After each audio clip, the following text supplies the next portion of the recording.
Good morning from NASA's Kennedy Space Center. You're looking live at Launch Pad 39A, where a SpaceX Falcon 9 and Crew Dragon are standing ready for launch on Friday. We were expecting a static test fire to be coming up at 7:50 this morning,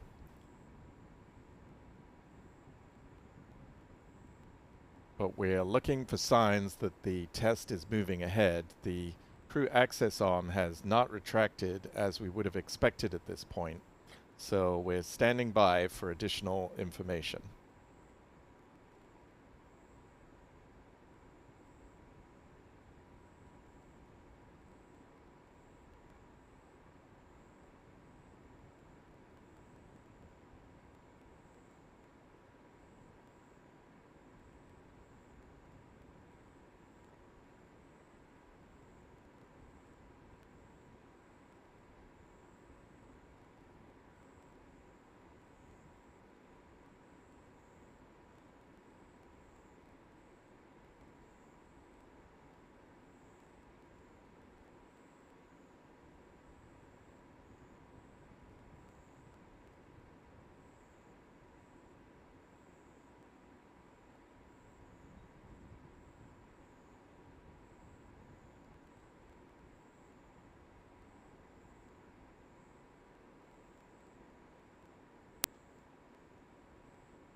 SpaceX has a 2-hour window for this test this morning.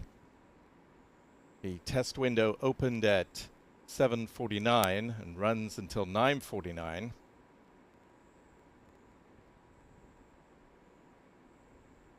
What we do know is that it does not appear that the test will be taking place at the opening of the window.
Okay, so if I bring up your mic on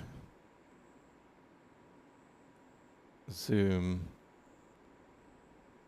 you can...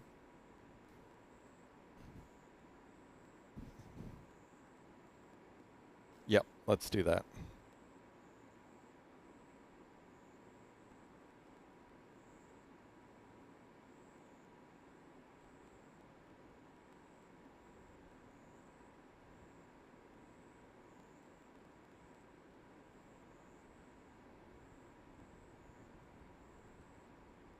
Good morning, everyone, from Florida's Space Coast. I'm Will Robinson Smith for Spaceflight Now.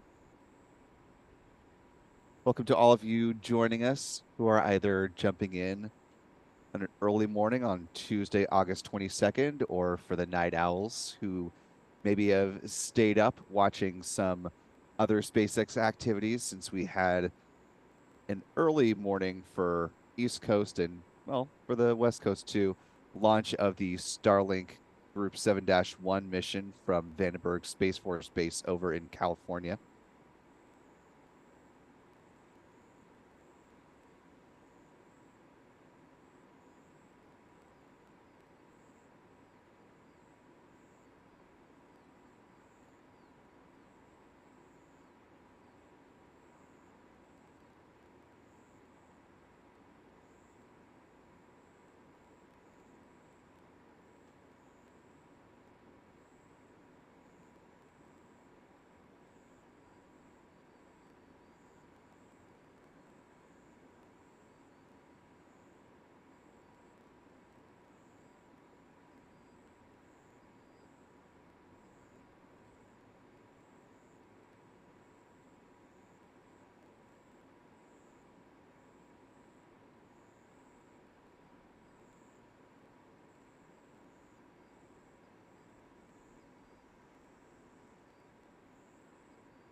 It is now just a little past 7:30, 7:31 to be exact. Oh, no, turn over to 7:32 here in Florida. We're broadcasting from the Spaceflight Now News Bureau at NASA's Kennedy Space Center. And we have a mix of voices that you've been hearing overnight. And so I want to bring in the man who's been on the comm throughout the evening, keeping track of a lot of things overnight, both on the West Coast with Starlink as well as the East Coast, Stephen Young, who's been providing commentary for all of that and happened to watch and keep pace with the folks behind the Crew 7 mission as they were going through what's known as the dry dress rehearsal. Stephen, good morning. Good morning, Will. It certainly has been a busy morning here.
So overnight, we did indeed have the dry dress rehearsal. It's called the dry dress rehearsal because there's no propellant involved. They don't load any fluids aboard the Falcon 9 booster.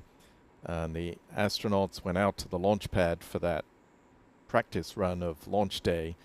And we also had a launch from Vandenberg from the Space Force base at Vandenberg. 21 Starlink satellites were launched. And Will, actually, I think we're seeing some progress. The crew access arm is retracting.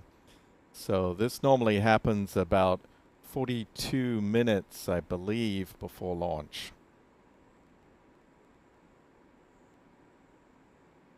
Yeah, it looked like it was swinging away from the rocket, but now it appears to be moving back towards the Crew Dragon at the top of the Falcon 9. Is that?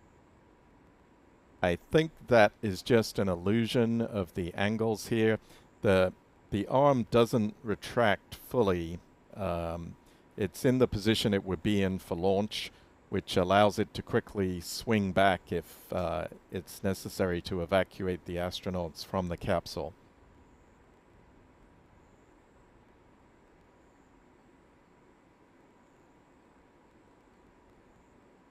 Yep, that would be right. And you notice it's a little bit hazier than sometimes when we're viewing Pad 39A here, but that's because it is right about sunrise here on the East Coast. So got a little bit of backlighting for the Falcon 9 rocket there at the pad, but things are now starting to move forward.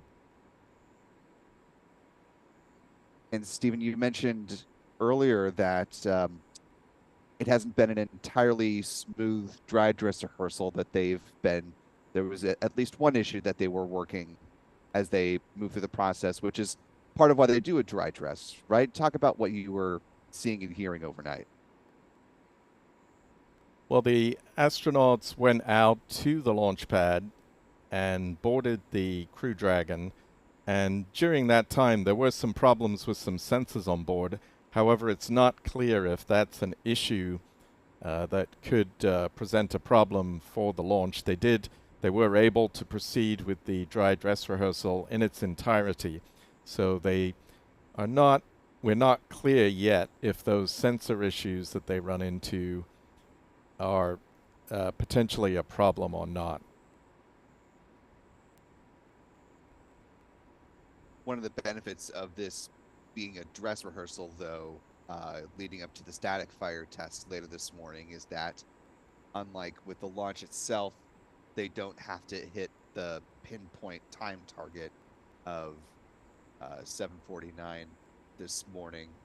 That they do have a little more wiggle room since this is not an actual launch, but rather just a 6-second static fire test of the 9 Merlin engines at the bottom of the first stage. So a little more breathing room, if you will.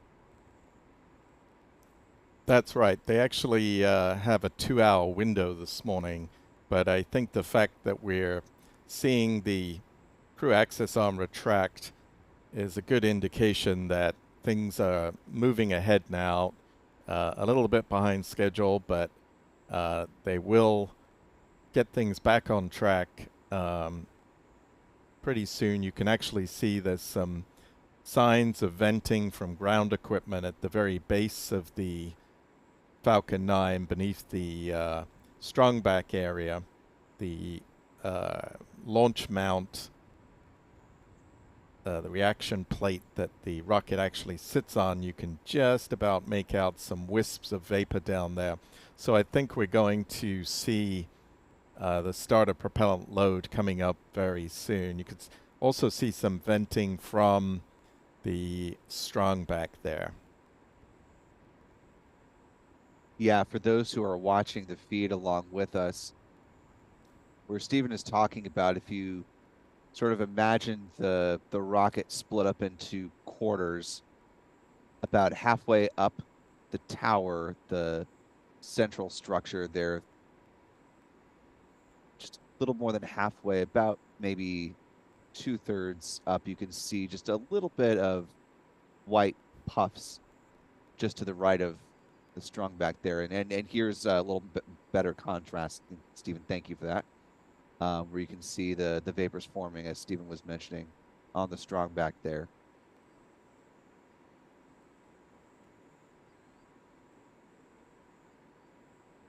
Once they start propellant load, it'll be about 35 minutes until we have the static fire test. So we should see some more signs of fueling beginning in the next several minutes here, but that is a good indication that things are starting to move along as planned. But because this is not an exactly timed timeline here. That's why you're not seeing our usual countdown clock at this point in the morning, as we're sort of tracking a fluid situation with SpaceX preparing for the static fire tests later on.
Coming up now on 7:40, 7:41 this morning here on the East Coast,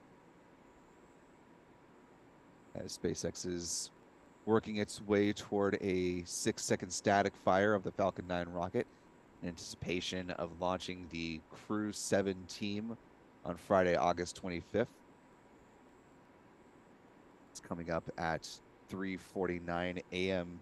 Eastern Time. 0749 UTC for our viewers around the world.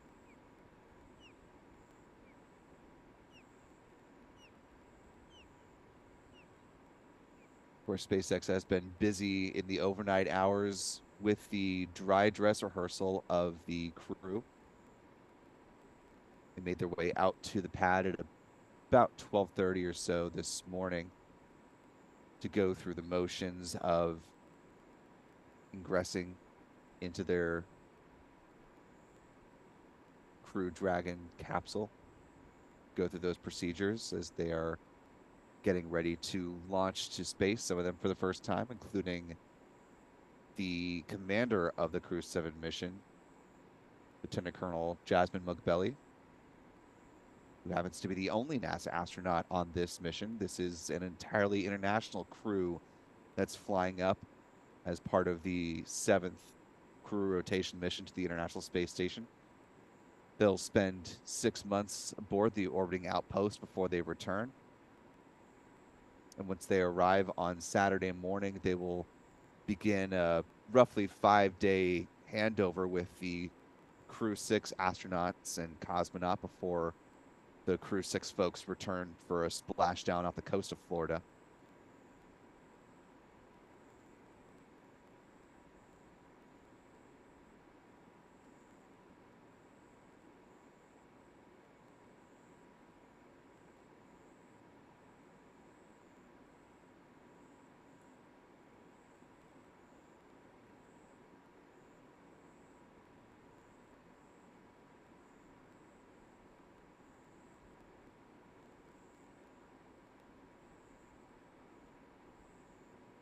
And part of the dry dress rehearsal for the crew is going through some of the motions of traditions that they experienced. One of those was that they put up their crew mission patch sticker up in the white room on the crew access arm just before they got into the Falcon, into the Crew Dragon capsule. And they all signed their names around it. One of the traditions that SpaceX and NASA have with these commercial crew missions.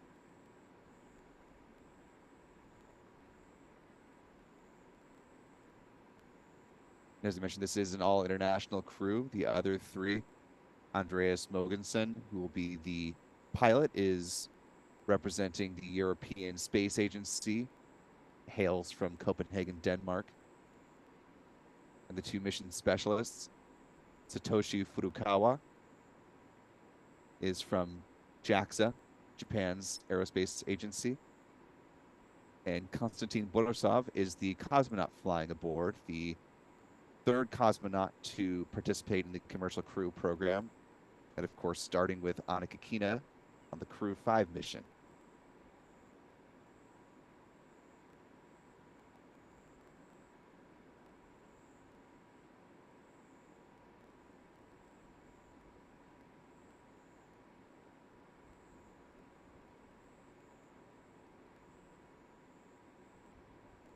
Who arrived here in Florida at NASA's Kennedy Space Center on Sunday. If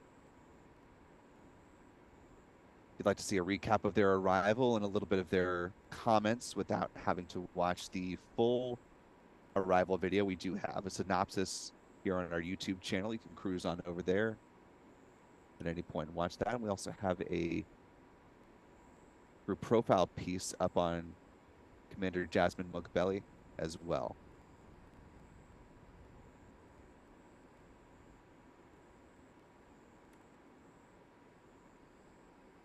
She's part of the group of astronauts who were recruited, the class of 2017, graduating in 2020 to full astronaut status. As mentioned, Mugbelli will be making her first flight to space on Friday, if all goes well with weather and pre-launch preparations.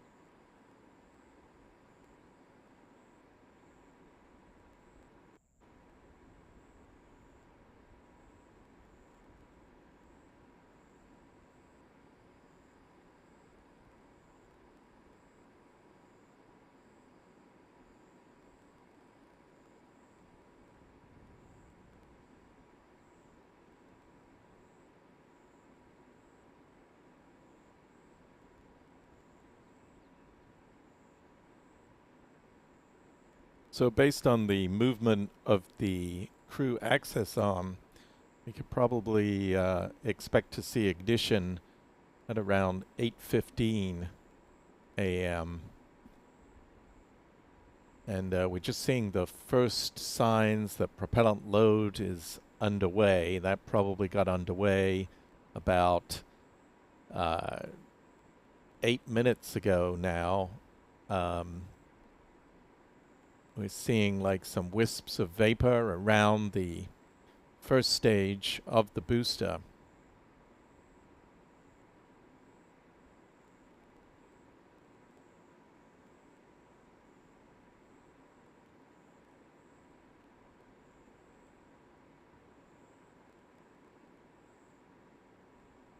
And as propellant loading gets underway, as Stephen just mentioned, Stephen, you also, as you talked a little bit about earlier, have been busy tracking West Coast SpaceX operations as well with the Starlink 7-1 mission.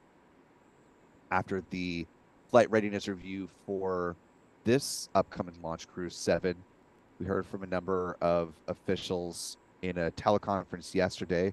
We have a story up on that on our website, spaceflightnow.com, if you want to read that synopsis. But the pertinent part to this part of our conversation is that Bill Gerstenmaier with SpaceX did mention that they have multiple technical and launch support teams that are available for all three of their pads, the two here at NASA's Kennedy Space Center, Cape Canaveral Space Force Station, as well as Vandenberg Space Force Base, as to not overextend their people. So, Stephen, talk a little bit about how Starlink went overnight. So the launch was delayed multiple times. The SpaceX had originally planned to launch the mission last Thursday, but there was apparently some kind of technical issue that pushed the launch to Friday.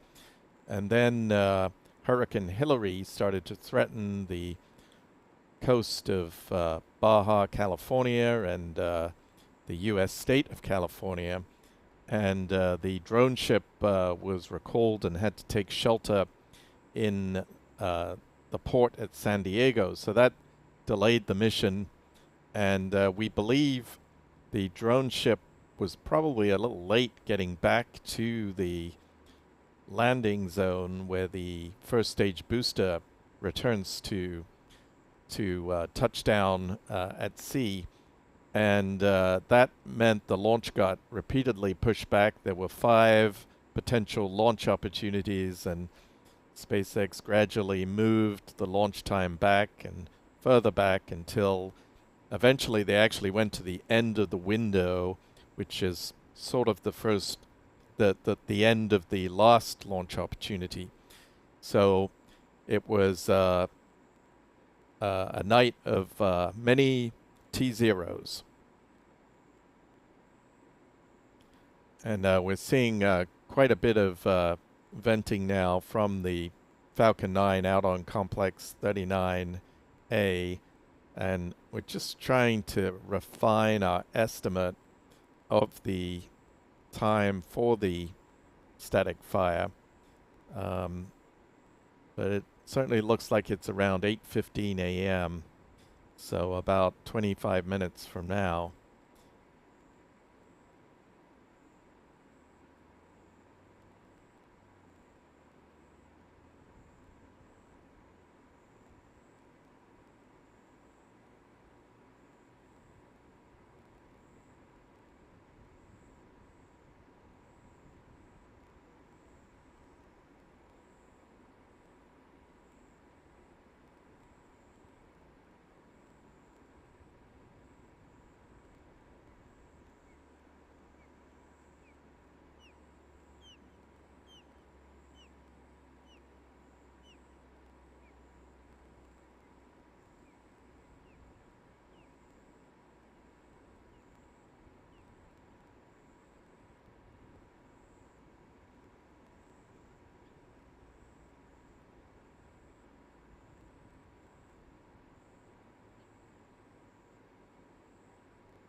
So at this point in the countdown, SpaceX will be loading kerosene aboard the first and second stages and liquid oxygen on the first stage. And we can definitely see the evidence of that liquid oxygen going on board. The wisps of vapor surrounding the lower part of the rocket there.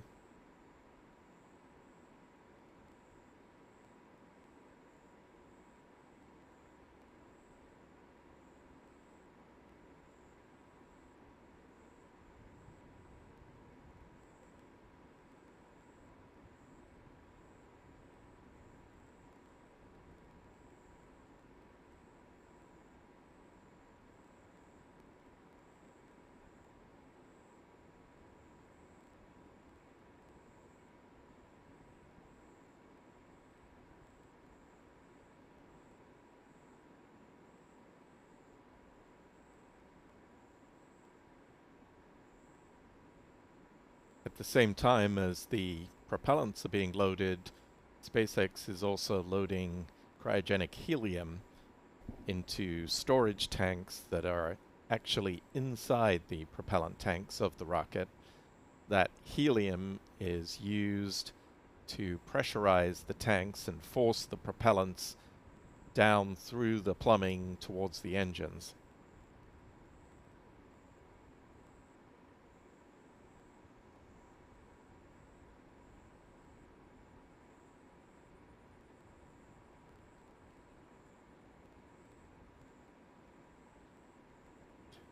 We're eagerly awaiting the so-called big vent. This is part of the chill down process for the strongback structure. That will be our biggest clue of the actual time for the static test fire.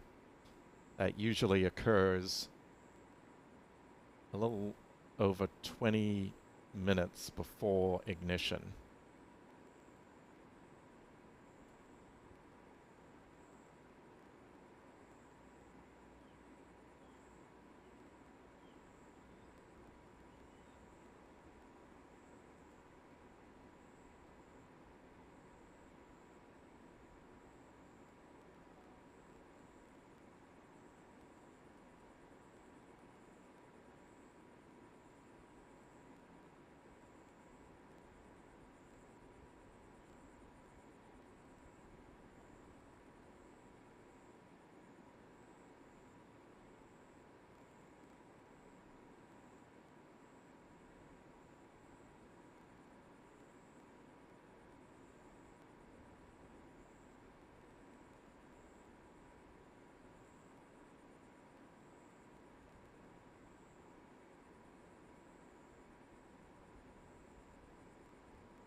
We still haven't seen the big vent from the Strongback, so we've not yet got a clue that we are 20 minutes from ignition.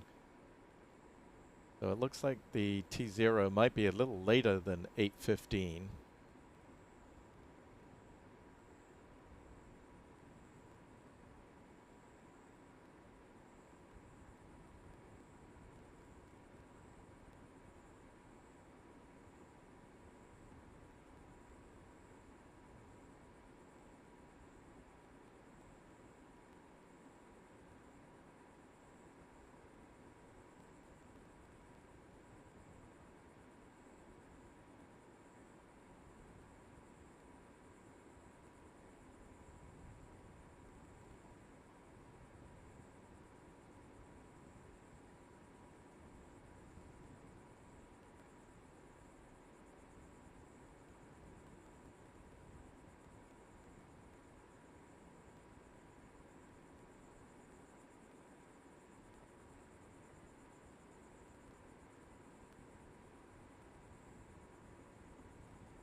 As we approach 8 o'clock Eastern time, we see the start of the so-called big vent that Stephen has been talking about. And so we have now less than 20 minutes until the static fire, the 6-second static fire test of the 9 Merlin engines on the first stage. So we've put up our countdown clock for the approximation of that. Again, this is an approximation, so if it's a little bit on one side or the other of the clock, don't be surprised, because we're going off of our best assessment of the countdown based off of the information that we have. And so far, things seem to be continuing well on the fueling of the Falcon 9 rockets. So we are gauging a little less than 19 minutes away from that 6-second static fire test. And since this is a dress rehearsal for the Crew 7 mission, they're going through all the steps as they will on launch day as far as fielding procedure.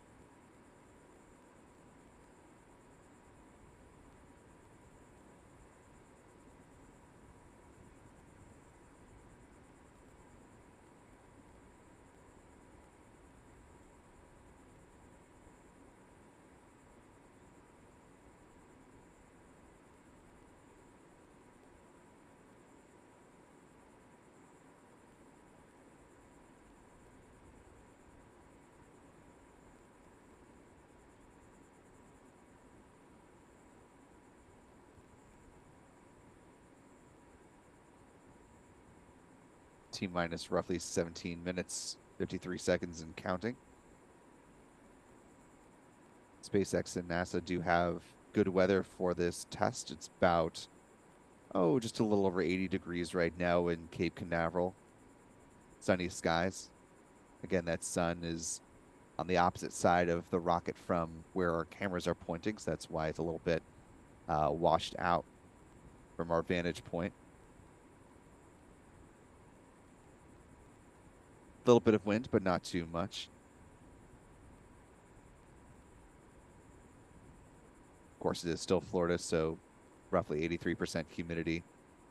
So it feels like 88 degrees here at Cape Canaveral.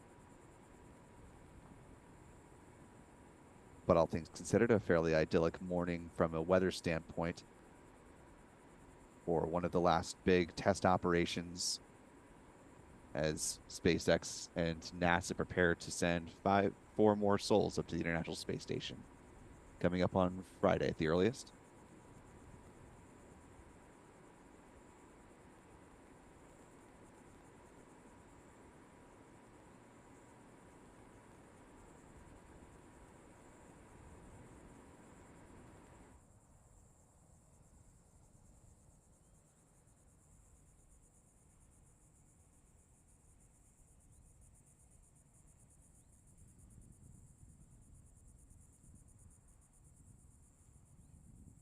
So with the conclusion of the big vent, the next step in the countdown is the start of loading of liquid oxygen into the second stage of the Falcon 9.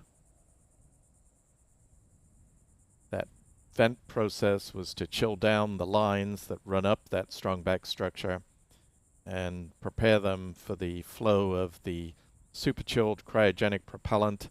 SpaceX uses a super densified liquid oxygen, which allows it to pack more propellants into the fuel tanks and get more performance out of the rocket.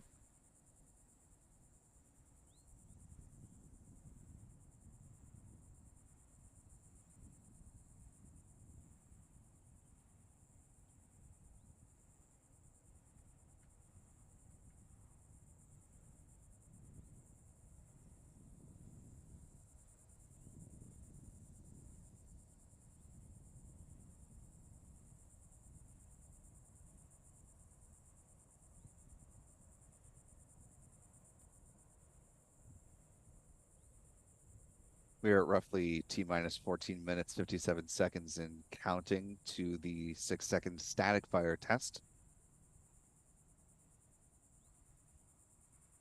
As you mentioned, there was an agency-wide flight readiness review that was conducted yesterday here at NASA's Kennedy Space Center. Following that, the teams determined that they are good to proceed with the launch of the Crew 7 mission, that coming up on Friday morning at 3:49 a.m. Eastern, 07:49 UTC. It'll be a 5 to 6 day period of handover before the Crew 6 team will return from the space station. NASA's Ken Bowersox, the associate administrator for Space Operations Mission Directorate at NASA HQ, said that they're going to be keeping an eye on the weather course for splashdown, as they do with each returning crew.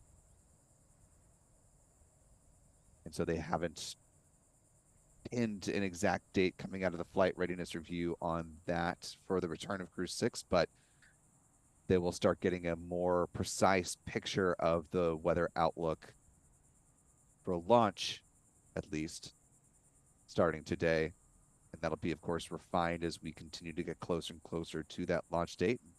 They'll be looking at the long-range weather forecast for the return of the Crew 6 team.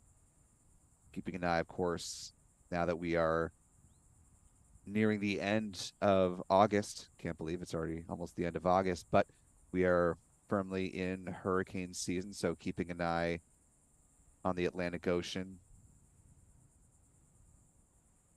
and the tropics, as there have been some activities out there that, of course, NASA and its partner agency teams want to keep an eye on before they decide to bring Crew 6 back down safely to Earth for a splashdown.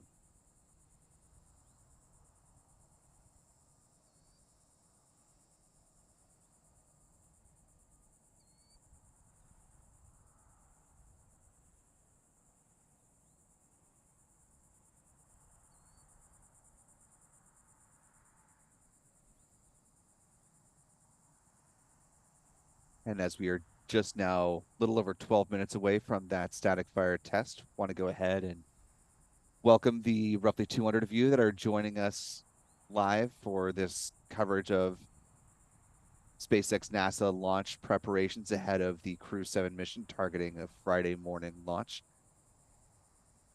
And Will Robinson Smith for Spaceflight Now, joining along Spaceflight Now's editor, Stephen Young, who has been very diligently working throughout the overnight hours, both tracking the dry dress rehearsal of the Crew 7 astronauts and cosmonaut, going through the paces of getting prepared, going through the motions that they'll be doing for real on launch day.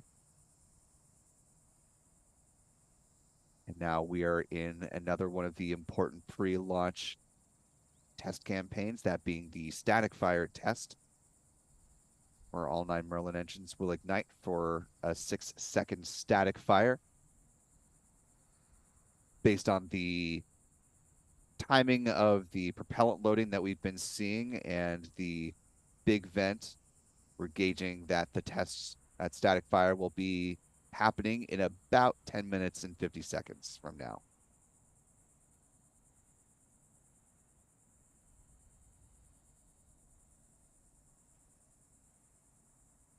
And if you haven't already, if you would hit that like button and share the stream as we get closer to the static fire test, that would be very greatly appreciated. Help more people find our coverage here.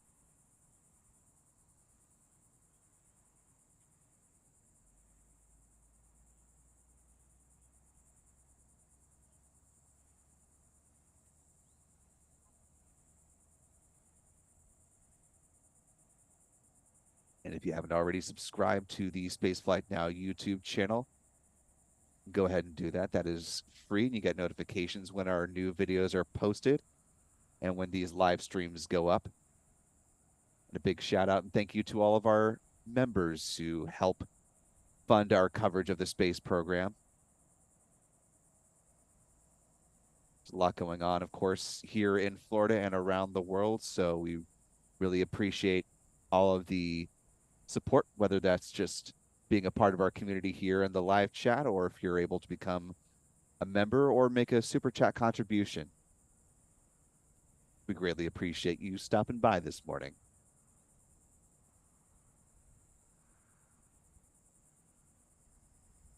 And of course, perks of membership. Get 4K views of our launch coverage, as we have many launches that happen here from Florida Space Coast, as well as member-only videos and discounts for our online shop. Now just about 9 minutes away from the static fire test of the Falcon 9 rocket.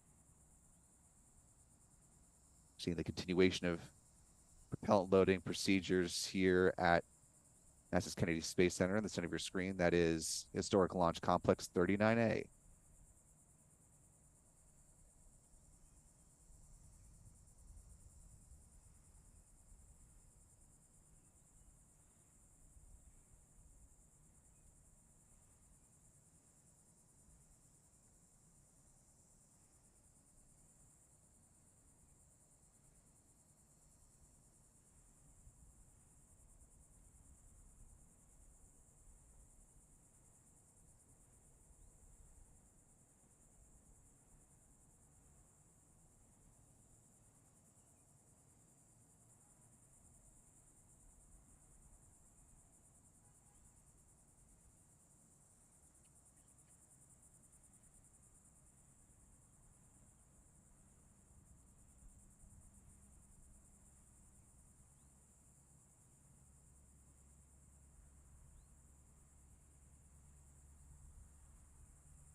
Now less than 7.5 minutes to the ignition of the 9 Merlin engines at the base of the Falcon 9. This is a brand new Falcon 9 rocket making its first flight on Friday with the Crew 7 mission. Its tail number is tail number 1081. So at the countdown clock at 7 minutes and counting, at this stage, the valves will be opened in the engine compartment to allow a small amount of liquid oxygen and propellants to flow into the vehicle through the turbo pumps to chill down those mechanisms so that at ignition, when the majority of the propellant flows through at high rate, that it doesn't cause a shock to the system from that super cold fluid coming into contact with the metal components. Also about now, SpaceX should be completing the load of kerosene RP-1 aboard the first stage. The loading of kerosene on the second stage was completed some time ago now. It continues to load liquid oxygen in both the first stage and second stage of the Falcon 9.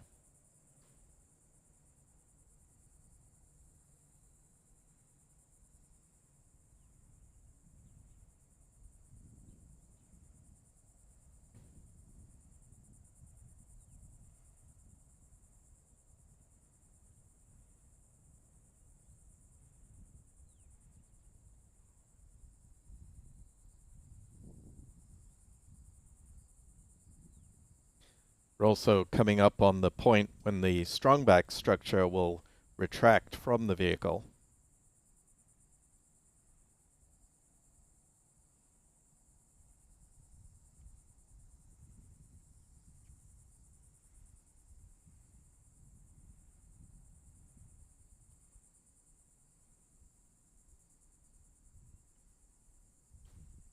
The clamps at the top of the second stage that you can just see in this view, although our view today is backlit, it does actually allow us to see those clamps, and they should be opening up and freeing the Falcon 9 from the strongback structure so it can retract.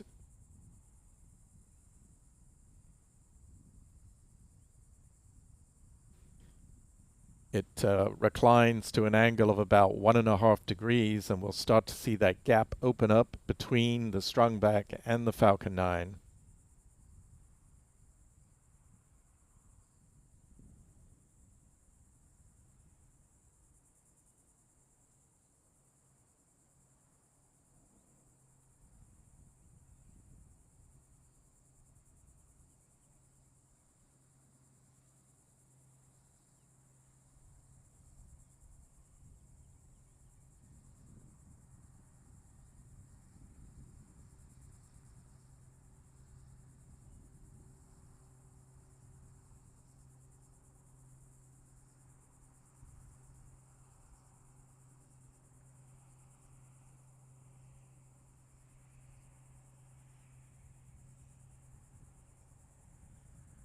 We're just starting to see that gap now. You can see between the strongback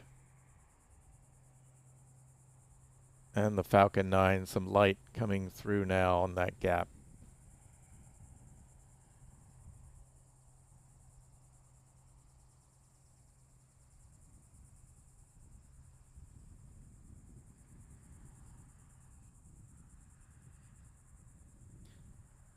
That strongback structure at launch swings back further to allow the Falcon 9 to climb off the launch pad. Obviously today that won't happen, as the Falcon 9 will be held down on the launch pad while its engines fire for approximately 6 seconds.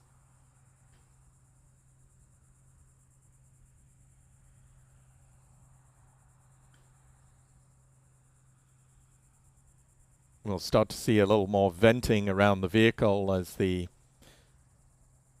ground gas systems are closed out for what in this case is ignition.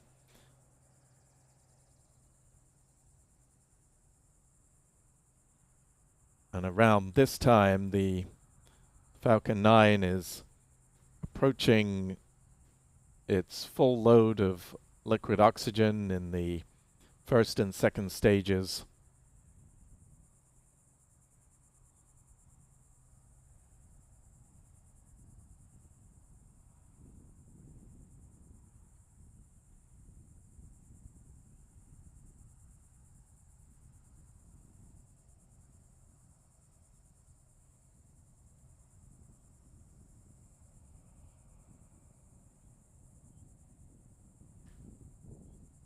So by now the Falcon 9 should be fully loaded with 1 million pounds of liquid oxygen and kerosene propellants. At T-minus 1 minute, the vehicle's onboard computers will take control of the countdown.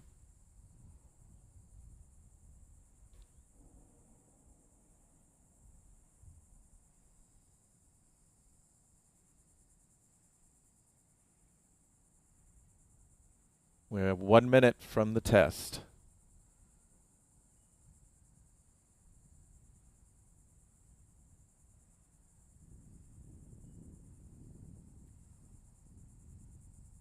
The launch director should be giving their final go for the static test firing. Once again, the engines will ignite for about 6 seconds.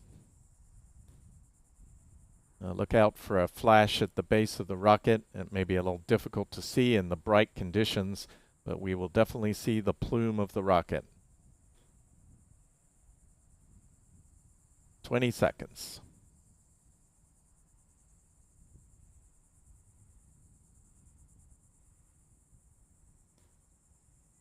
10 seconds.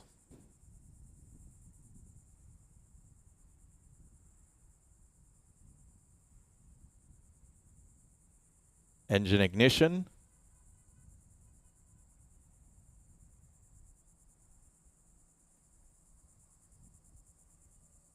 And cutoff.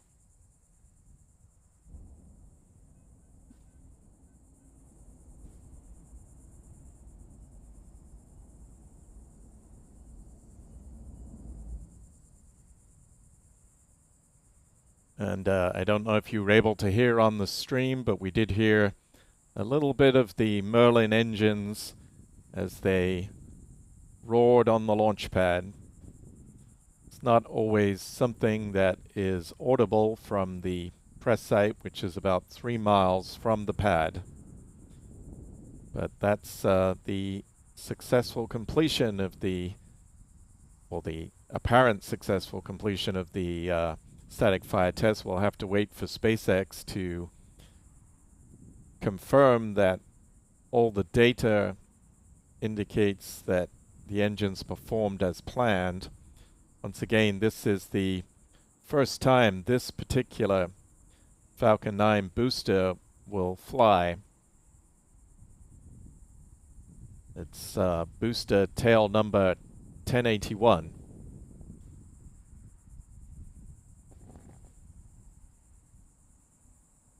The strongback is returning into position alongside the Falcon 9.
So one of the things that'll be happening in the coming days, they will install some platforms and do a few quick engine inspections and make sure that all is well.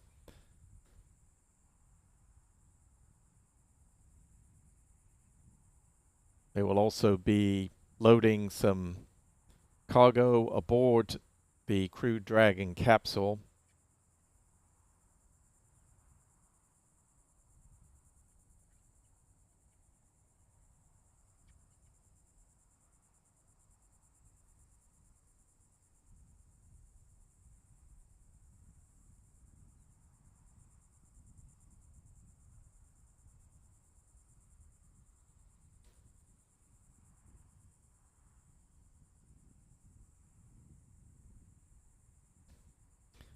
Those 9 Merlin engines, when they are fully throttled, produce 1.7 million pounds of thrust.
It's been 5 minutes since the ignition of the 9 Merlin engines.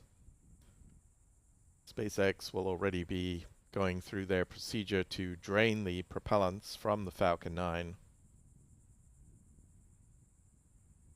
It takes a while to get those propellants off and then all the potentially explosive gases out of the tanks, or a process known as inerting the vehicle.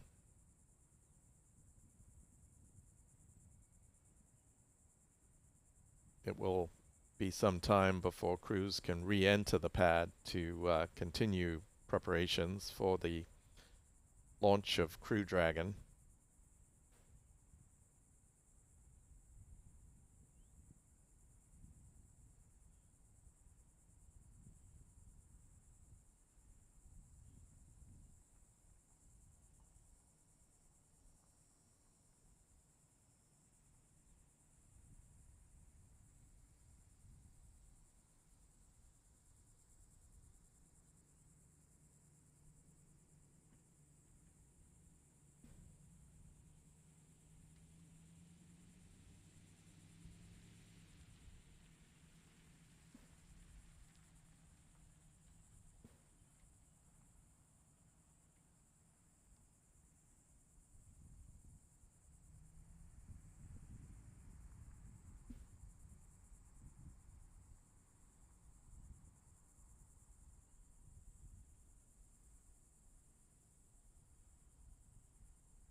This busy day for SpaceX will potentially continue this evening.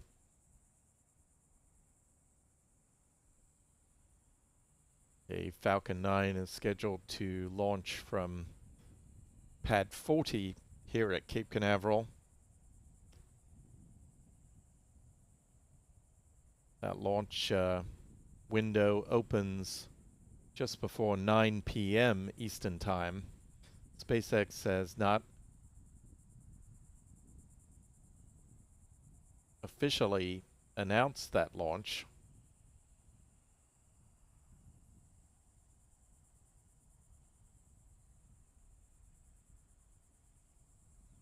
But that's the next launch, we believe, on SpaceX's schedule. Another batch of Starlink satellites.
Now just a little bit past 8:32 Eastern time here on Florida's Space Coast. As Stephen mentioned, SpaceX continues to drain the Falcon 9 of its propellant following what appear to be a good static fire test, although NASA and SpaceX teams will now pour over the data and make sure that they're getting the results that they actually wanted from.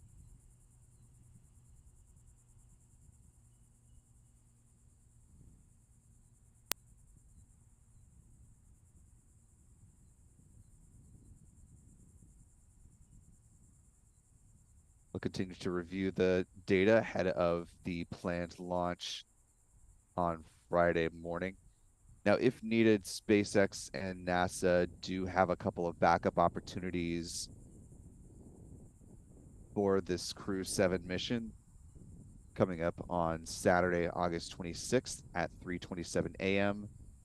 Eastern Time. That's 0727 UTC. They also have one more shot on Sunday, August 27th at 3:04 a.m. Eastern, 0704 UTC. Now that we are getting a little bit closer, they'll be able to get more precise launch weather outlooks starting today, and those will be continuously refined as we get closer to the planned launch on Friday of this 4-member international crew. This being the first time during the commercial crew era that all 4 seats of the SpaceX Crew Dragon spacecraft will be represented by a different nation's flag. Commander Mugbelly, of course, representing the United States. But this is the first time a European Space Agency astronaut is taking the pilot's chair, that being Andreas Mogensen, representing Denmark for ESA. Then you have the 2 mission specialists, Satoshi Furukawa, making his return to space after spending a long duration mission back in 2011. And Konstantin Borisov from Roscosmos, the lone cosmonaut on the mission, who actually just celebrated a birthday back on August 14th, getting ready to fly to space for the first time, and is the 3rd cosmonaut to launch to the International Space Station aboard a Crew Dragon spacecraft. Crew, of course, will take over for the Crew 6 team currently aboard station. It'll be a multi-day handover, and in about 5 or 6 days after Crew 7 arrives, Crew 6 will depart the ISS, return back to Earth, or splash down off the coast of Florida. The exact location of the splashdown site is yet to be determined, as well as the date and time, as teams continue to look ahead at the weather forecast and keep an eye on the tropics, as we are firmly in hurricane season at this point. Crew 7 will have their hands full with quite a bit of science and spacewalks once they get on orbit on the International Space Station, this being the 7th crew rotation mission for NASA and SpaceX since the start of the commercial crew era. This will also be the 11th time SpaceX has flown humans to space. The 6 prior full crew rotation missions, Demo 2 with NASA astronauts Bob Behnken and Doug Hurley, 2 private astronaut missions to the International Space Station via Axiom Space, and the Inspiration 4 launch, which didn't launch the space station, but kept those astronauts orbiting the Earth for a few days before they returned for a splashdown off the coast of Florida. Jared Isaacman now leading the Polaris Dawn mission, targeting no later than the end of 2023. He was actually just at Embry-Riddle University with his crew colleagues, visiting his alma mater. talking about the upcoming mission.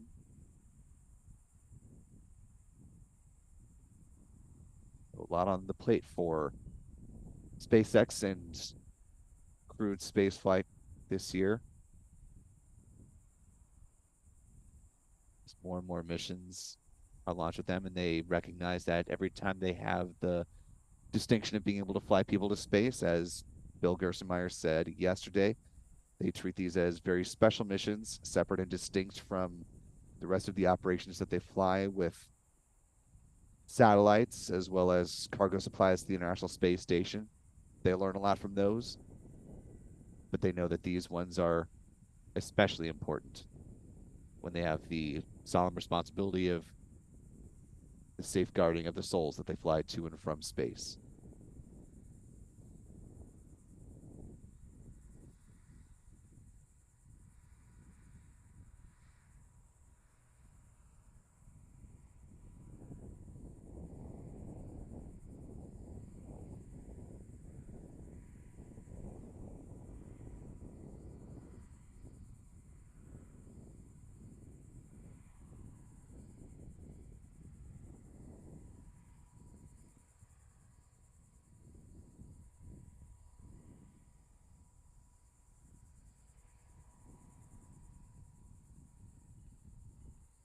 Well, that'll do it for us this morning on this particular live stream. We'll go ahead and toss things back over to Launchpad Live if you'd like to keep pace with what's going on out here at NASA's Kennedy Space Center as well as Cape Canaveral Space Force Station. As Stephen mentioned, we do have potentially another Starlink launch that SpaceX is tracking for as early as tonight. Keeping tabs on that, and of course, we'll bring you live coverage when that does happen. But plenty else going on here on the Space Coast as crews continue to gear up for the Crew 7 launch coming up on Friday morning. And then next week, United Launch Alliance is back in action with the launch of their stalwart Atlas V rocket, launching a mission for the National Reconnaissance Office, which is dubbed Silent Barker, otherwise known as NROL 107. National Reconnaissance Office Launch 107, a national security mission that's set to launch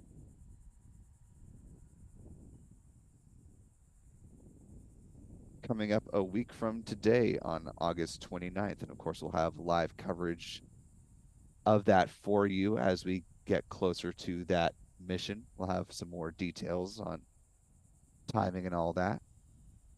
So be sure to keep an eye on our social media channels. We are, of course, on X as well as Threads.